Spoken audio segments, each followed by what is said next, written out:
Hello guys, स्वागत है आपका इग्नो क्लासेस में। आज हम बात करने वाले हैं BHIC 134 का 9 चैप्टर 19वीं शताब्दी में सामाजिक धार्मिक आंदोलन। तो ये इसका पार्ट 1 बन चुका है, जिसमें हमने सुधारों की पद्धति और विस्तार क्षेत्र शुरू कर दिया था और वो किन किन वजहों से किया गया था, कौन कौन सी चीज़ें प्रायोरिटी पर थी सुधार आंदोलन में। ठीक है, उसकी हमने बात कर ली थी। जो समस्याएं थी उसके बारे में हमने बात की थी, और सुधार जो थे वो किस तरीके से किए गए थे और किन किन भागों में बांट करके जो सुधार थे वो 4 भागों में बांटे गए थे: आंतरिक सुधार, कानून द्वारा सुधार, प्रतीकात्मक बदलाव द्वारा सुधार और सामाजिक कार्यों के माध्यम से सुधार। जिसमें से हम आंतरिक और कानून द्वारा सुधार पढ़ चुके हैं। अब हम नेक्स्ट थर्ड पॉइंट पे चलते हैं, प्रतीकात्मक बदलाव द्वारा सुधार। तो जो तीसरी प्रवृत्ति की कोशिश है वो विशिष्ट विरोधी गतिविधियों द्वारा प्रतीकात्मक बदलाव लाने की थी। ठीक है, यानी कि जो अभी तक जो चीज़ें हो रही थी, आंतरिक सुधार यानी कि जो राम मोहन राय ने शुरू किया कि लोगों में खुद पहले ये चीज़ें होनी चाहिए कि हमें अंदर से कि ये चीज़ों में जो है घुसना है, क्योंकि हम लोग जो हैं इन चीज़ों से बहुत टाइम तक जूझ रहे हैं और अब हम इन चीज़ों को कंटिन्यू नहीं कर सकते। अब अपने ऊपर दबाव हम इन लोगों का बना नहीं रहने दे सकते, ब्रिटिशर्स का। दूसरा था कानून द्वारा सुधार, यानी कि कानून का सहारा लेकर के बिना वाद विवाद के, बिना किसी विरोधी गतिविधियों के। लेकिन थर्ड पॉइंट जो है प्रतीकात्मक बदलाव द्वारा सुधार, इसमें विरोधी गतिविधियों द्वारा प्रतीकात्मक बदलाव लाने की कोशिश की गई। ये जो प्रवृत्ति थी ये डेरोजियो या फिर यंग बंगाल तक ही सीमित थी, जो सुधार आंदोलन के बीच क्रांतिकारी धारा का नेतृत्व करती थी। यानी ये जो चीज़ें थी, ये थर्ड पॉइंट जो था प्रतीकात्मक बदलाव द्वारा सुधार, ये कहीं ना कहीं बंगाल तक ही सीमित रह गया। इस समूह के सदस्य जिसमें प्रमुखतः दक्षिणारंजन मुखर्जी, रामगोपाल घोष और कृष्ण मोहन बनर्जी ने परंपराओं का बहिष्कार किया और समाज की मान्यता प्राप्त जो मानदंड थे उनके खिलाफ विद्रोह किया। ठीक है, तो ये पश्चिम के नए उठते विचारों की धारा से बहुत प्रभावित हुए थे और उन्होंने सामाजिक समस्याओं के प्रति समझौता न करने वाली क्रांतिकारी प्रवृत्ति का प्रदर्शन किया। यानी कि जो भी सामाजिक समस्याएं थी उसको ये लोग एक्सेप्ट नहीं कर रहे थे और क्रांतिकारी प्रवृत्ति का प्रदर्शन यहाँ पे कर रहे थे। तो रामगोपाल घोष ने इस समूह की क्रांतिकारिता को अभिव्यक्त करते हुए घोषणा की कि वो जो तर्क नहीं करेगा धर्मांध है, जो नहीं कर सकता है वो बेवकूफ़ है और जो नहीं कर रहा है वो गुलाम है। यानी कि चीज़ों जो ब्रिटिशर्स का जो शोषण हो रहा है हमारे लिए, ब्रिटिशर्स जो हमारा शोषण कर रहे थे इंडियंस का, तो वो तर्क अगर कोई नहीं कर रहा है तो वो धर्मांध है, उसे धर्म नहीं दिखाई दे रहा है। ठीक है, और जो नहीं कर सकता है वो बेवकूफ़ है और जो नहीं करता है वो यानी कि ब्रिटिशर्स का गुलाम है, ऐसा इन्होंने कहा, अभिव्यक्ति करी थी रामगोपाल घोष ने। तो इन्होंने जिस प्रणाली को अपनाया था उसकी मुख्य कमज़ोरी ये थी कि वो भारतीय समाज की संस्कृति परंपरा को आकर्षित करने में असफल रही। यानी कि जो खुद भी ये इंडियन थे, लेकिन फिर भी ये बाकी इंडियंस को अपनी संस्कृति के लिए जो ये जूझ रहे थे, जो सपोर्ट मांग रहे थे, वो उसके लिए ये लोग उनको अट्रैक्ट नहीं कर पाए, इसलिए इनको सफलता नहीं मिली और ये जो सुधार आंदोलन है ये बंगाल तक ही सीमित रह गया। और बंगाल में उभरते नए वर्ग ने इस परंपरा के विरुद्ध पाया और इनको स्वीकार नहीं किया। यानी कि बंगाल में ही जो बहुत सारे ऐसे लोग थे जो खुद भी इस चीज़ को स्वीकार नहीं कर पाए। ठीक है, फोर्थ पॉइंट है सामाजिक कार्यों के माध्यम से सुधार। तो चौथा जो प्रवृत्ति है वो है सामाजिक कार्यों द्वारा सुधार, जैसे कि ईश्वर चंद्र विद्यासागर आर्य समाज और रामकृष्ण मिशन की गतिविधियों से स्पष्ट होता है। यानी कि ईश्वर चंद्र विद्यासागर ने आर्य समाज और रामकृष्ण मिशन की गतिविधियां यहाँ पे की थी। उन लोगों को बिना सहायक सामाजिक कार्य के विरुद्ध बुद्धिजीवी प्रयासों की सीमित सीमा का स्पष्ट ज्ञान था। यानी कि वो इस तरीके से काम कर रहे थे कि हमें सोसाइटी के लिए, समाज के लिए चीज़ें करनी हैं। ठीक है, ना कि हम अपना यहाँ पे ये दिखाएंगे, अपना बल दिखाएंगे। उदाहरण के लिए विद्यासागर विधवा विवाह की वकालत सिर्फ प्रवचनों और किताबों के प्रकाशन द्वारा करके खुश नहीं थे। वो शायद आधुनिक युग में भारत ने उनके रूप में सबसे महान मानवतावादी को जन्म दिया। यानी कि विद्यासागर जो थे वो ना सिर्फ विधवा विवाह की वकालत जो है बातों में कर रहे थे या किताबों में कर रहे थे या प्रवचन में कर रहे थे, बल्कि उस चीज़ के लिए वो लड़ भी रहे थे, उस चीज़ के लिए वो कार्य भी कर रहे थे। तो जिसने अपने को विधवा विवाह की समस्या से जोड़ लिया। मतलब उन्होंने न सिर्फ दूसरों को ये चीज़ सिखाई कि भाई विधवा विवाह होना चाहिए, बल्कि खुद उन्होंने अपने ऊपर ये चीज़ लागू की, ठीक है। और अब विधवा विवाह की समस्याओं से उन्होंने खुद को जोड़ लिया और पूरी ज़िंदगी शक्ति और पूरी ज़िंदगी अपनी शक्ति, जितना उनसे बल से और कार्य हो सकता था धन से, वो इसी कार्य में लगे, और इसके बावजूद भी वो सिर्फ कुछ एक विधवा विवाह ही करवा पाए। और विद्यासागर का सार्थक रूप से न कुछ प्राप्त कर पाना इस बात का द्योतक है कि औपनिवेशिक भारत में सामाजिक सुधारों के प्रभाव की अपनी एक सीमा थी। यानी कि जो आर्य समाज और रामकृष्ण मिशन ने भी उनकी सामाजिक कार्य द्वारा सुधार और पुनः जागरण के विचारों को बढ़ावा देने का प्रयास किया। इसके साथ साथ विधवा विवाह जो इन्होंने रोकने की कोशिश की, उसमें क्या हुआ कि आर्य समाज और रामकृष्ण मिशन ने भी सामाजिक कार्य द्वारा सुधार और दोबारा से चीज़ें सफल बनाने के लिए इनके विचारों को बढ़ावा दिया। और उनकी सीमा उनकी खुद की वह सीमित समझ थी कि सामाजिक और बौद्धिक स्तरीय सुधार समाज के संपूर्ण चरित्र और संरचना के साथ इस कदर से जुड़े हैं कि उसे लोग अलग करके नहीं देखा जा सकता। यानी कि इनका कहना है कि वो जो सीमित समझ है लोगों की, वो सामाजिक और बौद्धिक स्तरीय सुधार समाज के संपूर्ण चरित्र के साथ इस तरीके से बंधा हुआ है। लोग इस तरीके से सोसाइटी को, रिलीजन को अपने आप से जोड़ते हैं कि वो लोग अलग करके चीज़ें नहीं सोच सकते हैं, ठीक है। तो मौजूदा व्यवस्था की जो संकीर्णता है उन सीमाओं को दर्शाती है जिन्हें सामाजिक और सांस्कृतिक पुनः जागरण का कोई प्रयास लांघ नहीं पाया। यानी कि जो व्यवस्थाएं थी यहाँ पे, जो रिलीजन था, वो इस तरीके से सीमाओं को, बाउंडेशंस को दर्शाता है यहाँ पे, जिससे कि सामाजिक और सांस्कृतिक चीज़ों को दोबारा से अलग करके नहीं देखा जा सकता है। तो दूसरे सुधार आंदोलनों की तुलना में इतनी निर्भरता औपनिवेशिक सरकार के हस्तक्षेप पर कम और सामाजिक कार्य को मत के रूप में विकसित करने पर ज़्यादा रही। यानी कि इनकी निर्भरता औपनिवेशिक सरकार के हस्तक्षेप पर कम और सामाजिक कार्य को मत के रूप में विकसित करने पर ज़्यादा रही। यानी कि जो भारतीयों पर औपनिवेशिक शासन चल रहा था उस पर हस्तक्षेप कम हुआ, और जो हमारी खुद की जो बनाई हुई संस्कृति है, जो कि एक फेज़ में बहुत ही अलग और बहुत ही मतलब ऐसा अंधविश्वास टाइप था, उसको ख़त्म करके एक मत विकसित करने की कोशिश की। तो इसमें अब ये 4 पॉइंट्स थे इसके। उसके बाद आता है मुख्य प्रेरणादायक विचार। यानी कि कुछ ऐसे विचार भी थे जो इन सारी चीज़ों के लिए बहुत ही ज़रूरी थे। और ये जो तर्कवाद और विश्वव्यापकतावाद है ना, ये अक्सर क्वेश्चन पूछा जाता है 5 नंबर या 6 नंबर में, ठीक है। तो ये बहुत ही इम्पॉर्टेंट है। तो मुख्य प्रेरणादायक विचार 2 थे, एक तर्कवाद था, एक विश्वव्यापकवाद था। तो तर्कवाद क्या होता है? 19वीं शताब्दी के सुधारों का सामाजिक धार्मिक यथार्थ के बुद्धिवादी आलोचकों ने सामान्य चित्रण किया।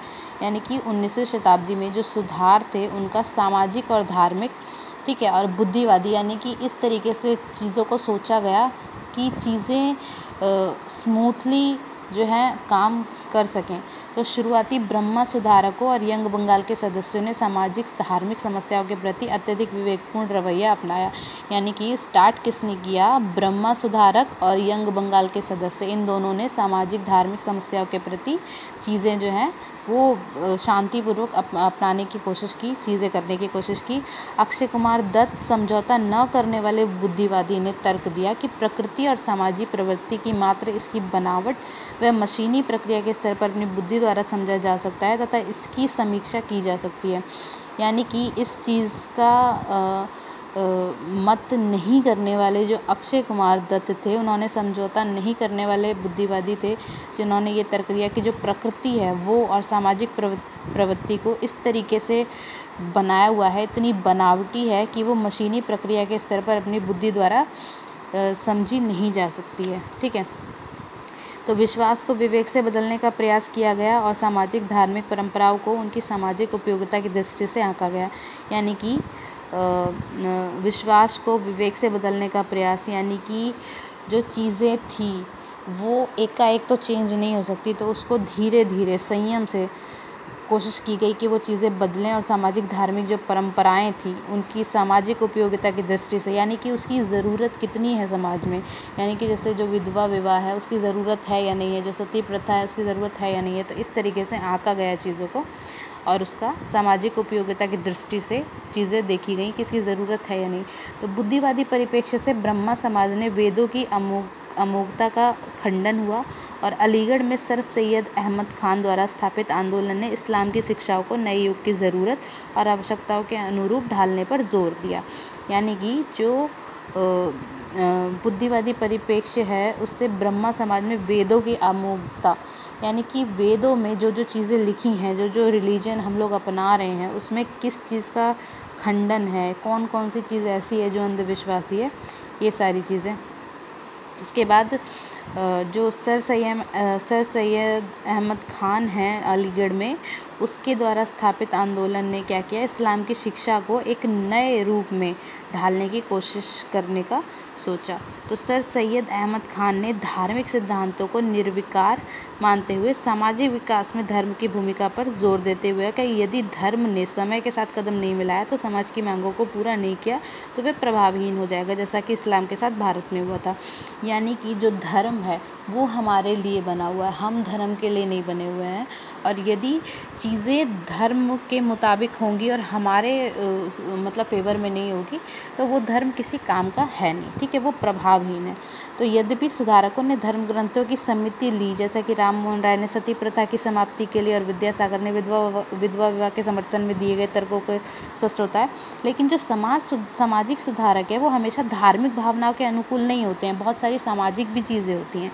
तो उस समय की व्याप्त सामाजिक परंपराओं को बदलने के लिए रखे गए जो दृष्टिकोण थे उसमें विवेकपूर्ण और निरपेक्ष दृष्टिकोण स्पष्ट परिलक्षित था। यानी कि उस समय जो सामाजिक परंपराएं थी उसको बदलने के लिए जो नज़रिया था वो बहुत मतलब एकदम से हम चीज़ों को मतलब जो बहुत टाइम से चलती आ रही है उसको तो बदल नहीं सकते, तो वो टाइम टेकिंग है। उसी तरीके से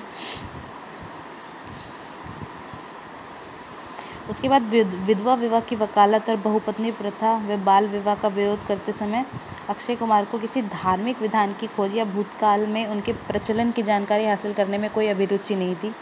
यानी कि विधवा विवाह की वकालत उनको जो करनी थी, क्योंकि विधवा विवाह ऐसा चाहते थे कि होना शुरू हो, बहुपत्नी प्रथा ख़त्म हो जाए, बाल विवाह ख़त्म हो जाए। इनका विरोध करते हुए अक्षय कुमार ने कहा कि उनको किसी धार्मिक विधान जो ऑलरेडी एग्जिस्ट करता है या फिर इस तरीके का है उसकी जानकारी हासिल करने की उनको कोई दिलचस्पी नहीं है। उनका तर्क जो था वो मुख्यतः ये था कि समाज में होने वाले उनके प्रत्यक्ष प्रभाव पर ही आधारित हो, मतलब चीज़ें इस तरीके से हों कि आज का जो समाज है ना वो उस चीज़ का लाभ उठा सके, ना कि आज का जो समाज है वो उसकी वजह से परेशान हो। जो भी चीज़ें, जो भी रिलीजन है या जो भी ऐसे रीति रिवाज हैं उनकी वजह से। तो धर्म ग्रंथों पर निर्भर होने की बजाय उन्होंने बाल विवाह का विरोध करने के लिए डॉक्टरी राय का हवाला दिया। यानी कि धर्म ग्रंथों पर निर्भर होने की बजाय मतलब ऐसा कोई धर्म ग्रंथ जिसकी वजह से हम ये कह सके कि हाँ भाई ये चीज़ें ऐसी नहीं ऐसी होनी चाहिए, ये नहीं करके उन्होंने जो ज़रूरी था यानी कि जैसे बाल विवाह का विरोध करना हो गया, तो इन सब के लिए डॉक्टरी राय का हवाला दिया। अन्य क्षेत्रों की अपेक्षा महाराष्ट्र में धर्म पर निर्भरता कम थी, ठीक है, जैसे बाकी जगहों पे था, तो महाराष्ट्र में ऐसा नहीं था। महाराष्ट्र में थोड़ा ये चीज़ें कम थी। तो गोपाल हरि देशमुख के लिए सामाजिक सुधारों का धार्मिक विधान जो है वो सम्मत होना या न होना महत्वहीन था। यदि धर्म ने जो सुधारों की अनुमति नहीं दी तो उनका मानना था कि धर्म को ही बदल दो। यानी कि जो गोपाल हरि देशमुख थे उनको ऐसा लगता था कि भाई अगर यदि धर्म इस तरीके का है कि समाज के लिए नहीं बदल सकता है तो भाई धर्म को ही बदल दो, क्योंकि हम ऐसा धर्म नहीं चाहते जिससे कि जो समाज है वो प्रभावित हो। ठीक है, तो ये था तर्कवाद। सेकंड प्रेरणादायक विचार जो आता है वो आता है विश्वव्यापकवाद। ठीक है, तो 19वीं शताब्दी में ये तर्कवाद भी था और 19वीं शताब्दी में ही विश्वव्यापकतावाद भी है। तो 19वीं शताब्दी का एक महत्वपूर्ण है विश्वव्यापकतावाद, जिसका ईश्वर की एकता में विश्वास है और जो सब धर्मों के आवश्यक रूप से एक होने पर जोर देता है।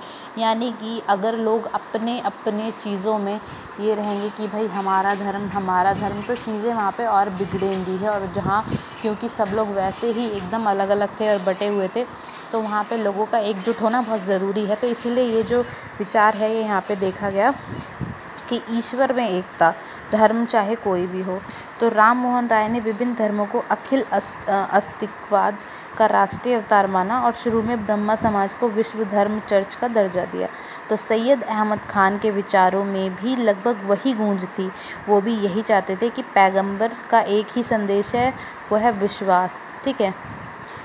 और हर देश और राष्ट्र में अलग अलग पैगंबर थे, यानी कि हर देश में, हर राष्ट्र में, हर किसी का भगवान अलग अलग है, मानते हैं अलग, लेकिन चीज़ वही है, एक ही शक्ति है जिसकी हम पूजा करते हैं। ठीक है। तो इस मत ने केशव चंद्र सेन के विचारों में अधिक स्पष्टता पाई। उन्होंने क्या कहा कि ब्रह्मा समाज से हटकर सभी बड़े धर्मों की धाराओं को एक ही सूत्र में, एक नव विधान में बांधने की कोशिश की और उनकी सभी प्रमुख धर्मों के विचार का संश्लेषण करने का प्रयास किया। यानी कि चीज़ों को एक ही सूत्र में बांधा, लेकिन हर एक का उन्होंने हर एक का उन्होंने इज्जत की, हर एक को सम्मान दिया।